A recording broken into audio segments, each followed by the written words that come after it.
रमता राम जपो रे प्राणी, अब तो सुन ले राम कहानी।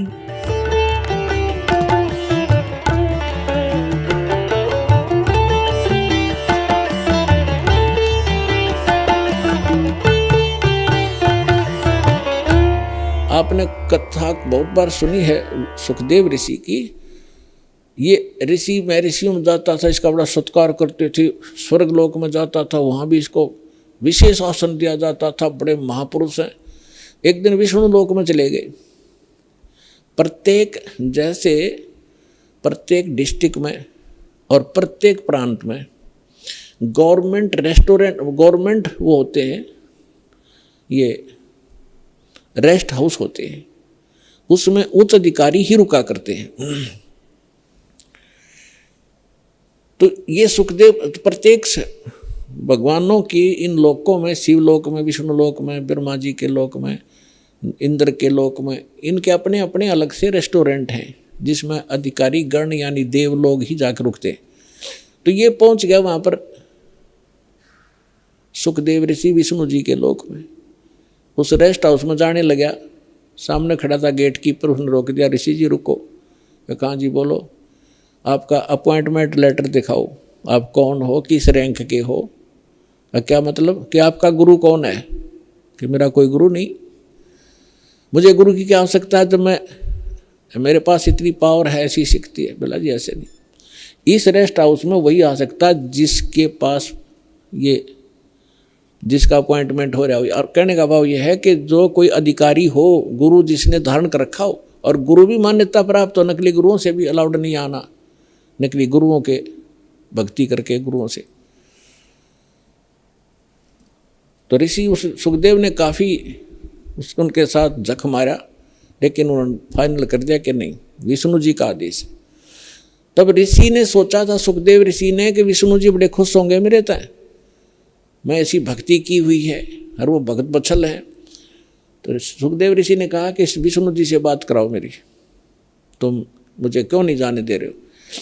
तो वो पहरेदार गए विष्णु जी के पास, बाकी वहीं खड़ा रहा एक दो, कि भगवान ऐसे एक ऋषि आए हैं, सुखदेव नाम बता रहा है, और वो जिद कर रहा है इस स्वर्ग के अंदर रेस्टोरेंट में जाने का, रेस्ट हाउस के अंदर जाने की। तो विष्णु जी ने पूछा, फिर आपने मना क्यों किया? कि उन्होंने बताया कि उनका गुरु नहीं है, कोई निगुरे हैं, वो अधिकारी नहीं, और आपका आदेश है कि जो निगुरा व्यक्ति हो, जिसका गुरु नहीं हो, इसमें अलाउड नहीं है।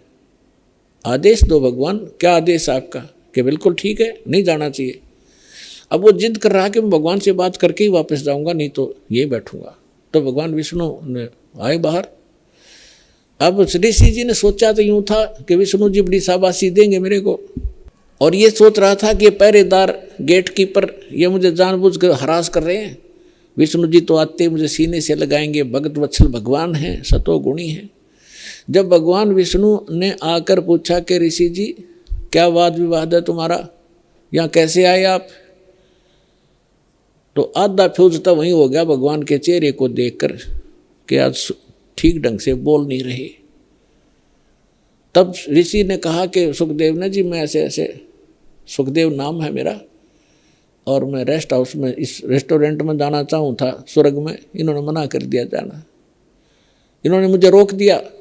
तो भगवान विष्णु ने उन्हीं के सामने पूछा पहरेदारों से, भी क्यों रोक दिया आपने ऋषि जी को? पहरेदारों ने बताया कि आपका आदेश है, जिनका गुरु नहीं है, मान्यता प्राप्त गुरु, वो इस आपके रेस्टोरेंट यानी इस आपके स्वर्ग में अलाउड नहीं है। तब विष्णु जी ने पूछा, क्यों ऋषि जी, आपका कोई गुरु नहीं? अक नहीं जी। सुखदेव बोले, नहीं मेरा कोई गुरु नहीं, कि जाइए आप यहाँ से और गुरु बना कर आइए यहाँ पर। अपने आत्माओं देखो, सूक्ष्म वेद से ज्ञान से आपको पता चलेगा, सूक्ष्म वेद से, ये तत्व ज्ञान से।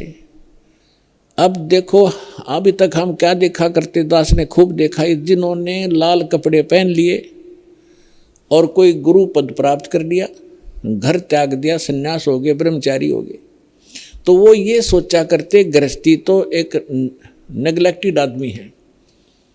उनको ये जैसे पहले शूद्रों को सोचा करते थे, इनकी ऐसी दृष्टि थी इन ऋषियों की कि गृहस्थी तो एक वैसे रिजेक्टेड आदमी होता है, आदरणीय नहीं होता। अब सुखदेव ऋषि ने कहा कि जी मैं किसको गुरु बनाऊं, मेरे योग्य गुरु पृथ्वी पर नहीं है। तो भगवान ने कहा कि ऋषि जी ये भी तेरा वहम है, तेरा अहंकार बोल रहा है, और जाइए राजा जनक से को गुरु बनाइए। राजा जनक को गुरु बनाना, जो सीता जी के पिताजी कहलाए थे राजा जनक। अब राजा जनक के काफ़ी रानियां थी, गृहस्थी थे और भगत भी थे। अब सुखदेव ऋषि इतना अहंकारी कि गृहस्थी लोग, राजा लोग तो मेरे चरण छूते हैं और मैं गृहस्थी को जाकर के, राजा को जाकर के नमस्कार करूं, क्योंकि गुरु बनाना है तो प्रणाम भी करना है, दंडवत भी करनी है, मत्था भी रगड़ना है। अहंकार खड़ा हो गया, वहां से तो आ गया, लेकिन वो दूसरे स्वर्ग में, कोमन स्वर्ग है इंद्र का लोक, उसमें ये चला जाता था। जब उसमें दोबारा गया उस दिन उसका चेहरा उतरा हुआ था। अन्य जो देव वहाँ बैठे थे वो कहने लगे ऋषि जी आज क्या बात है, मायूस बहुत हो तुम। तब ऋषि ने कहा कि ऐसे ऐसे मैं विष्णु जी के लोक में गया था, भगवान ने मुझे स्वर्ग में प्रवेश करने से मना कर दिया। तो जितने भी वहाँ बुद्धिमान भगत संत महात्मा बैठे थे, ऋषि और देव, वो कहने लगे ये बात दची नहीं, सुखदेव आपकी बात हमारा गले नहीं उतर रही कि भगवान विष्णु और आपको ऐसे अनादर किया आपका, नहीं कोई बात बता गलती क्या है। तब उसने बताया कि भगवान ने कहा कि तू गुरु नहीं बना रखा, इसलिए आप यहाँ रहने के अधिकारी नहीं हो। तब उन महापुरुषों ने जो वहाँ बैठे थे बुद्धिमान, उन्होंने कहा कि सुखदेव आपका कोई गुरु नहीं है? कि नहीं मेरा कोई गुरु नहीं है। धिक्कार है तेरे जन्म को। सभी ने एक स्वर में बोला जो बुद्धिमान होते, क्या करेगा तू इस मिट्टी का, ये बैटरी चार्ज है तेरी, कुछ दिनों में खत्म हो जाएंगी ये सब सिद्धियाँ, और कीड़े मकोड़े की पशुओं की योनि में जाएगा, गधा बनेगा, गुरु धारण करना पड़ेगा। और फिर दूसरा भगवान ने कह दिया, फिर अग्रम अग्रम कैसी भले आदमी, जब भगवान विष्णु ने कह दिया उसको, तो उसी को तुम भगवान मानते हो, तो उसी ने कह दिया गुरु बना, और फिर भी तेरे अंदर ये अगर मगर है तो काहे का तू ऋषि है। तब वहाँ क्या कहता है वो, भाई राजा जनक गृहस्थी भाई, कैसे शीस निभाऊं जाई। सुखदेव बोले ज्ञान विवेका, हम स्त्री का मुख नहीं देखा। देख कहाँ अड़गी काल की आंट, अड़ंगा कहाँ डालिया उसने, कि राजा जनक गृहस्थी भाई और कैसे शीश निभाऊं जाई। और बोले सुखदेव ज्ञान विवेका, अपनी बुद्धि से उसने खूब सोच समझ गया बात कही कि मैंने स्त्री का मुख नहीं देखा, मैं तो बाल ब्रह्मचारी हूँ और राजा गृहस्थी आदमी है, उसके घनी नारायणियाँ भी कई हैं, और उसको कैसे माथा टेकूंगा, कैसे ना सिर झुकाऊंगा, मेरी तो नाश हो जाएगा इज्जत का। तब ऋषि बोले भाई इज्जत ले ले, अर्चे भगवान ना तो अगली जन्म में गधा बनेगा या सारी इज्जत तेरी बिखरती फिरेगी ऋषि जी। अब उसको फिर एक झटका लगा एकदम, क्योंकि महात्मा भगत है वो, चल भगवान के लिए भटक रहा है, उसके अंदर जगह है भगवान की, लेकिन अज्ञान अहंकार, अज्ञान से अहंकार बनता है। आप सुन रहे थे जगत गुरु तत्वदर्शी संत रामपाल जी महाराज जी के मंगल प्रवचन। अधिक जानकारी के लिए विजिट कीजिए हमारी वेबसाइट www.jagatgururampalji.org। संत रामपाल जी महाराज जी के शुभ आशीर्वाद से पूरे विश्व भर में 500 से भी ज्यादा नाम दीक्षा केंद्र हैं, जिन पर संत रामपाल जी महाराज जी द्वारा ऑनलाइन निशुल्क नाम दीक्षा दी जा रही है। अपने नजदीकी नाम दीक्षा केंद्र का पता करने के लिए संपर्क करें 8222880541।